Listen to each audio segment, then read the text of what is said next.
lulus 2002. S2 lagi saya di Jepang. Oh, ada S2 di Jepang juga? Saya minta, Bang. Minta? Karena agak kurang keren S2 UGM gitu. Guys, kira-kira apa yang membuat Anda, terutama kalian yang mendukung Rismon Sianipar, percaya kepada penelitian yang berkaitan dengan ijazahnya Pak Jokowi? Sekali lagi aku garis bawahi, apa yang membuat Anda percaya kepada Rismon Sianipar tentang penelitiannya terhadap ijazah Pak Jokowi sehingga dia memutuskan ijazahnya Pak Jokowi itu palsu? Tonton video ini sampai dengan selesai. Saya akan membongkar kepada kalian, saya akan informasikan betapa Rismon Sianipar ini tidak dapat dipercaya dan penelitiannya bukan cuma abal-abal, bahkan rontok dari awal sampai dengan selesai. Kita bahas.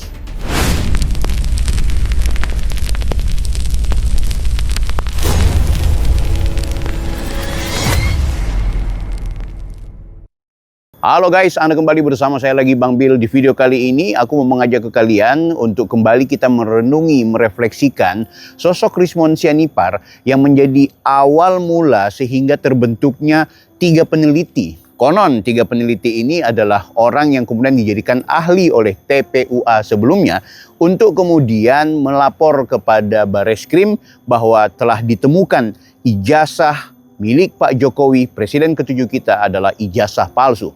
Rismon Sianipar begitu percaya dirinya. Pertama, dia muncul ke permukaan dengan meneliti bahwa ijazah Pak Jokowi yang dia sadur dari uploadan milik Dian Sandi adalah ijazah palsu karena dia melihat bahwa fonts Times New Roman yang menurut Rismon di era tahun 85-an belum ada. Dan dari fonts Times New Roman itulah dia langsung menegaskan bahwa ijazahnya Pak Jokowi itu palsu. Orang kan nggak gampang dibodohi ya. Kita lihatlah jenis fontnya ini ya, I, J, A, Z, A, H ya. Ini pasti keluaran Windows. Kalau keluaran apa namanya,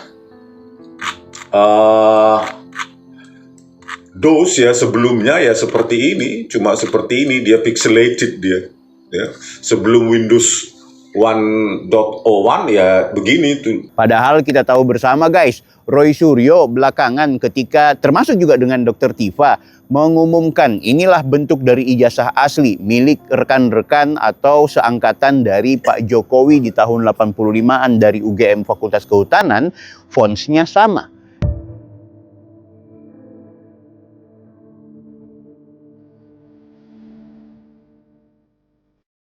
Ini adalah ijazah asli insinyur lulusan Kehutanan UGM yang lulus tahun 1985. Pada ijazah asli saya pegang. Saya lakukan digital bersama dengan Mas Roy dan Bang Rismon melakukan digital forensik ya. Ijazah asli. Ya. Ini April ya, jenis interface-nya Janus, April 6 April 92. Ya, untuk jenis interface Sparta 31 Oktober 92, Joko Widodo kan 85 ya. Makanya ini kalau ini ijazahnya maka dia confirm itu ijazah palsu ya. Nggak mungkin dari masa depan dicetaknya kan. Nggak mungkin lah dicetak pakai Times New Roman, pakai Windows. Di sini Rismon Sianipar mengalami kegagalan dan kesalahan dalam menafsirkan bahwa fonts Times New Roman yang dia sebut dalam ijazahnya Pak Jokowi itu adalah palsu. Nah, aku nggak mau bahas itu lebih spesifik. Kali ini, ayo rame-rame kita renungi mengapa kita harus percaya kepada Rismon Sianipar. Anda kalau kemudian, mungkin termasuk saya sih, saya sebelumnya ketika Rismon Sianipar itu mempresentasikan lewat Balige Akademinya, lewat kanal YouTube-nya, dia menjelaskan bahwa fonts miliknya Pak Jokowi dalam ijazah itu adalah fonts Times New Roman. Di mana fonts Times New Roman itu tidak ada bla bla bla bla. Begitu seterusnya dia mengemukakan pendapatnya yang menurutku, nampaknya benar juga ya apa yang dilakukan oleh Rismon Sianipar. Mengapa guys? Karena sampai dengan saat yang lalu itu Pak Jokowi juga belum mengklarifikasi dan memperlihatkan ijazahnya. Ditambah dengan spekulasi-spekulasi seolah-olah UGM membuat semacam skenario dan persekongkolan yang busuk bersama Pak Jokowi. Saya sempat percaya kepada Rismon Sianipar. Tapi guys, saya bukan orang yang kemudian latah-latahan mentah-mentah menerima informasi dari manapun, terutama di media sosial. Saya tentunya membuat penelitian dalam tanda kutip, bukan penelitian sebagaimana yang mereka lakukan, tapi mengobservasi lebih jauh siapa Richmond Sianipar. Kenapa dia bisa membuat banyak rakyat percaya kepada dia bahwa dia adalah orang yang dikategorikan sebagai peneliti. Guys, coba bayangkan. Sekali lagi pertanyaan besarnya adalah, kenapa Anda percaya kepada Richmond? Tentu Richmond memperkenalkan dirinya sebagai peneliti. Apakah peneliti tidak sekolah? Apakah peneliti itu tidak mengenyam pendidikan? Apakah peneliti secara formal itu kemudian tidak duduk di bangku-bangku perkuliahan? Tentu kita sepakat yang namanya peneliti berarti dia sudah berproses secara pendidikan mulai dari SD sampai dengan gelar S1, S2, bahkan sampai dengan S3. Guys, kita semua terhipnotis dengan penelitian seorang Richmond Sianipar. Apalagi diperkuat dengan dia memperkenalkan dirinya bahwa dia alumni UGM, bahkan dia menegaskan dia adalah alumni Yamaguchi Jepang, baik S2 dan juga S3. S2 di UGM juga saat itu. UGM jurusan? Jurusan teknik elektro juga. Oh, teknik elektro juga. Tahun Oke. 1999 2000 gitu. Lulus 2002. S2 lagi saya di Jepang. Oh, ada S2 di Jepang juga? Saya minta, Bang. Minta? Karena agak kurang keren S2 UGM gitu. Bukan apa-apa, Bang. Memang dibilang Ya, dosen. di Jepang itu dapat beasiswa dari mana? Monbu Kagakuso. Oke, karena pemerintah Jepang. tapi kan biasanya Anda harus dosen di situ. Iya, waktu itu. Kayaknya sekarang udah enggak lagi. Iya, dosen di Dosen di Mataram. Unram. Iya. Sampai tahun berapa? 2003 sampai 2008 ya. 2007. Iya, 2003 sampai 2007. lama sekali S2-nya. S2 S3, Bang. Oh, S2 S3. Jadi Iya. S3 Anda di Jepang. Iya. Tentu kita semua terhipnotis. Tidak mungkin Anda akan percaya kepada Richmond kalau Richmond minta maaf nih, dia datang dari jalanan, tidak pernah sekolah, tidak pernah dikenal, tiba-tiba langsung mengklaim dirinya sebagai peneliti. Anda tidak mungkin kemudian akan menganggap penelitian seorang Richmond Sianipar sebagai sebuah kebenaran kalau Anda tahu yang namanya Richmond ini, maaf, dia mungkin preman di kampung, preman di pasar, preman di jalanan yang tidak pernah sekolah. Bisa saja seperti itu, tanpa mengurangi rasa hormat saya kepada teman-teman preman ya. Anda tidak mungkin akan percaya kepada Richmond Sianipar kalau Anda melihat track record dari Richmond ini ternyata tidak pernah SD, tidak pernah SMP, bahkan mungkin pekerjaannya tidak pernah duduk di bangku akademik. Tentu kita semua terhipnotis menganggap bahwa Richmond Sianipar adalah peneliti karena memang dia kuliah, karena memang dia pernah membuat skripsi, karena memang dia membuat tesis, dulu pernah membuat disertasi. Guys, bahkan belum lama ini ketika kita kemudian mengenal siapa sosok Richmond jauh sebelum bicara soal ijazah Pak Jokowi, dia adalah orang yang datang menjadi saksi ahli pada problem kasus Jessica Mirna. Anda pernah mendengar Richmond Sianipar memperkenalkan dirinya bahwa dia adalah seorang ahli digital forensik ketika kemudian diperkenalkan lewat persidangan tentang kopi sianida. Terbaru, dia justru memperkenalkan dirinya sebagai peneliti. Bahkan alumni dari orang yang paham tentang digital forensik, terutama ketika dia mengatakan keluaran dari lulusan Jepang Yamaguchi. Sekali lagi, dengan perkenalan inilah membuat banyak publik itu terhipnotis dan percaya kepada yang bersangkutan.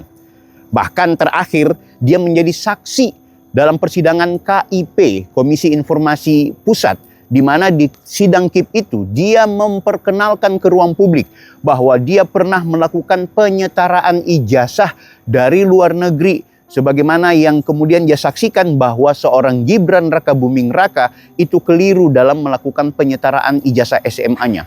Pernah mencoba untuk mengikuti jabatan publik?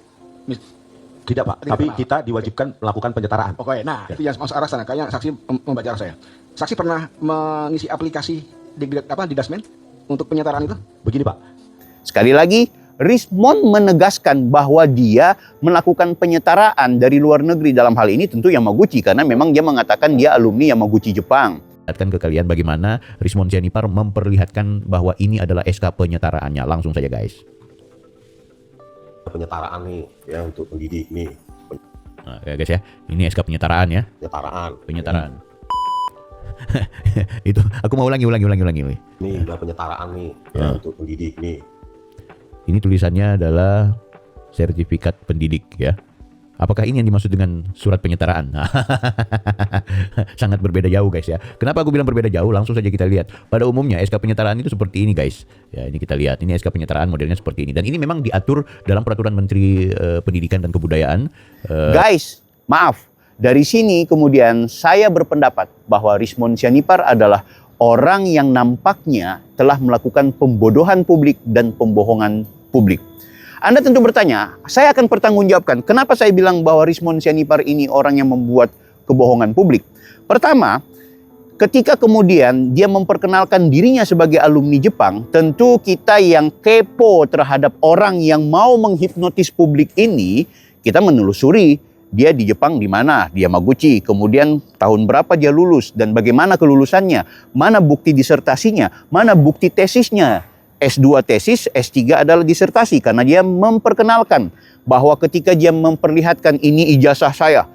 Yang saya heran ketika orang membuat semacam kegaduhan, muncul informasi dari Yamaguchi Jepang bahwa yang namanya Rismon itu tidak memiliki ijazah. Dan itu terkonfirmasi ketika ada korespondensi antara Bapak Joshua Sinambila dengan Roni Teguh, dengan alumni atau dengan kantor yang ada di Jepang sana. Mereka memastikan Rismon Sianipar tidak lulus di Yamaguchi. S2, S3. Maksudnya ini S3 atau S2? S2, S3. S2, S3. Maksudnya ini S3 atau S2? Ini ijazah apa? S2 atau S3, Bang Rismon? Nah teman-teman, secara kertas aja udah bermasalah nih kayaknya. Ijazah Yamaguchi rata-rata seperti ini. Astagfirullah. Palsu berarti.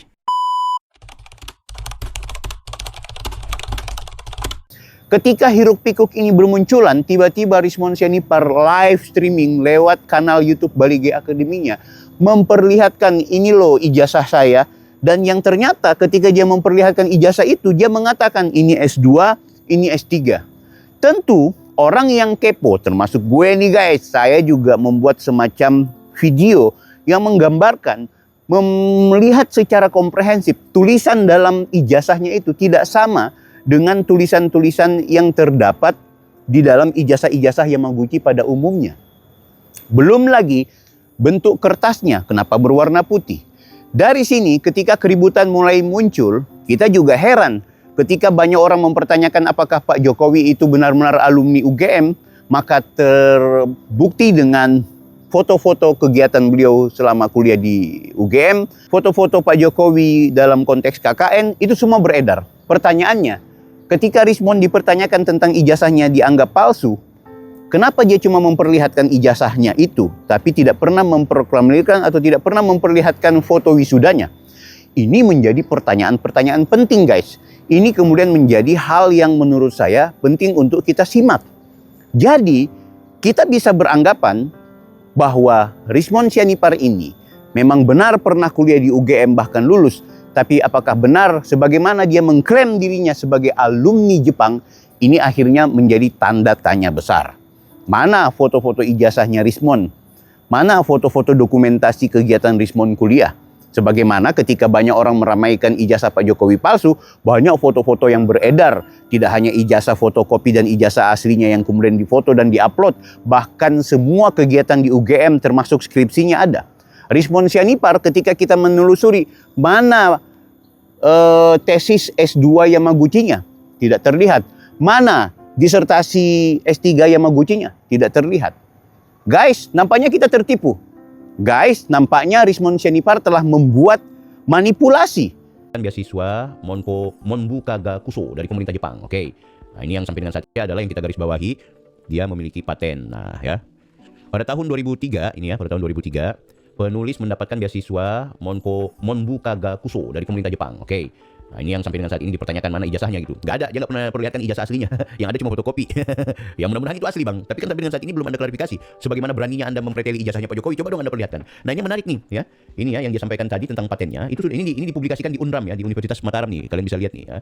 Ini bukan ac.id Unram. Berarti kampus resmi guys. Nah yang dia sampaikan adalah bahwa dia memiliki paten yang kemudian juga termasuk di situ jadi tesis doktoralnya ya, menggabungkan kekuatan tapis tak linier. Nah, ini. Nah, kita baca langsung. Hasil penelitian ini telah didokumentasikan dalam jurnal.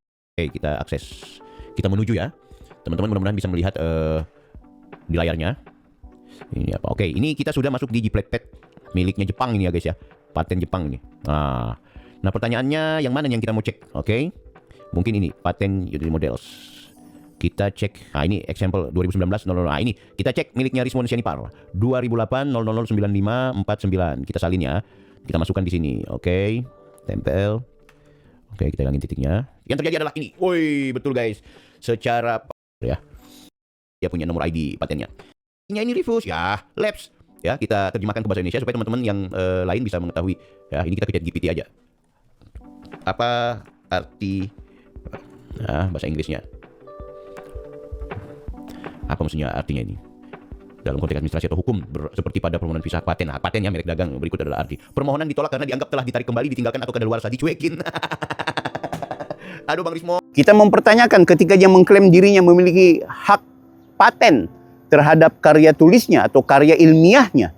Kita melakukan penelusuran, ternyata hak patennya itu atau paten yang kemudian dia buat itu juga tidak dianggap sebagai sesuatu yang diterima.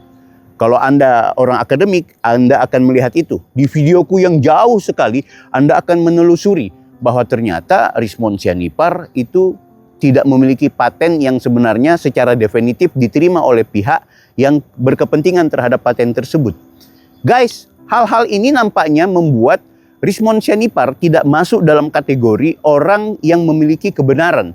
Sementara dia mengajak kepada publik bahwa dia harus membongkar ada kebohongan yang dilakukan oleh Pak Jokowi dan juga UGM. Sementara di saat yang sama dia membohongi kita.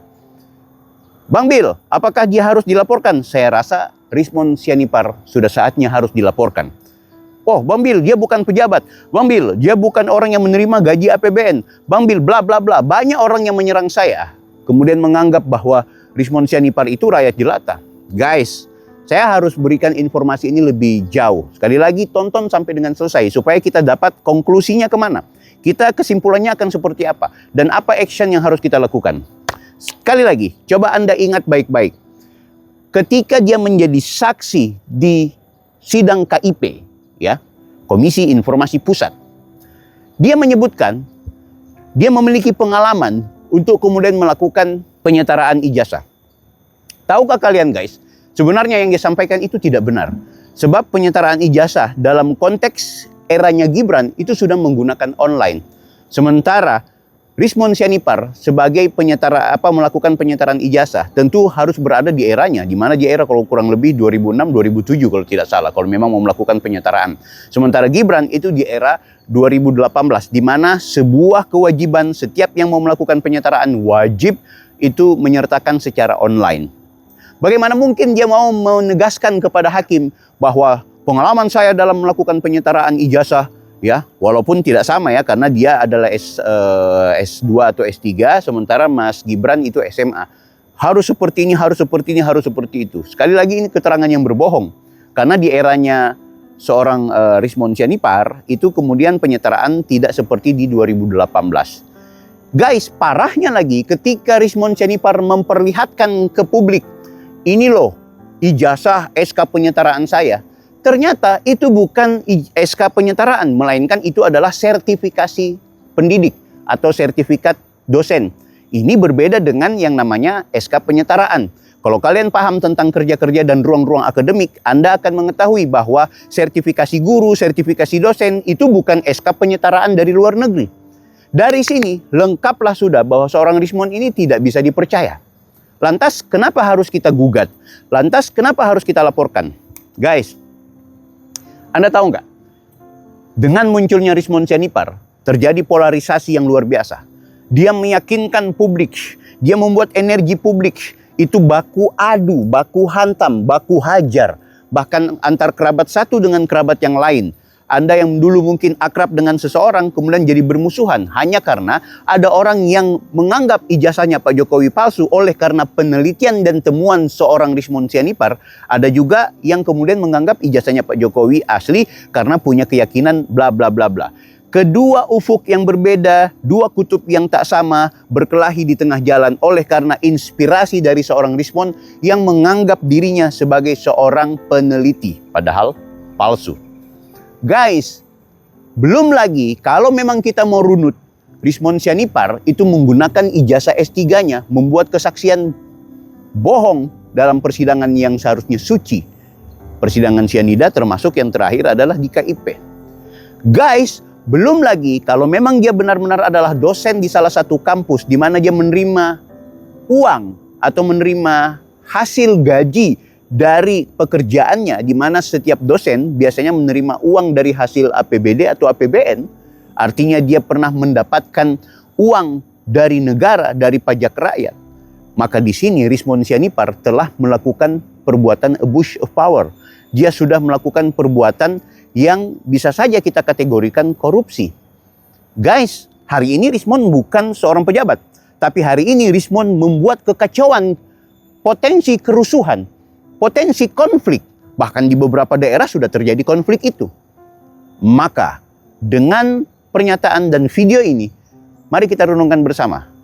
Kita harus membuat seorang Rismon Sianipar bertobat. Karena yang dia lakukan hari ini adalah perbuatan yang justru mempolarisasi rakyat kita. Atas nama rakyat yang selalu dia kumandangkan, itu adalah perbuatan pembohongan. Atas nama rakyat yang selalu dia sampaikan ke media-media, itu adalah perbuatan manipulatif. Maka seorang Rismon harus kita bikin jerah. Kita berjumpa di video berikutnya. Saya Bang Bil, Offside.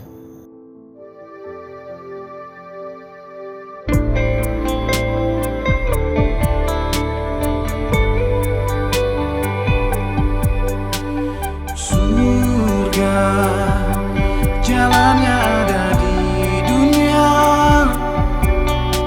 Setelah meninggal dunia tak ada lagi kesempatan untuk bertakwa. La ilaha illallah, lafaz penghuni surga. Firdaus adna ima wa darussalam muqamun amin khuldi, golongan orang surga. Membaca Al-Quran, menjaga lisan, memberi makan orang lapar, dan puasa di bulan Ramadan. Dan orang-orang yang bertakwa kepada Tuhannya diantar menuju surga. Sehingga apabila mereka pun sampai ke alam surga dan pintunya telah dibukakan, para penjaganya mereka lalu berkata, berbahagialah kamu, hiduplah kekal di dalamnya. Berbahagialah kamu, hiduplah kekal di dalamnya. Dan bahagialah selalu, hiduplah kekal di dalamnya.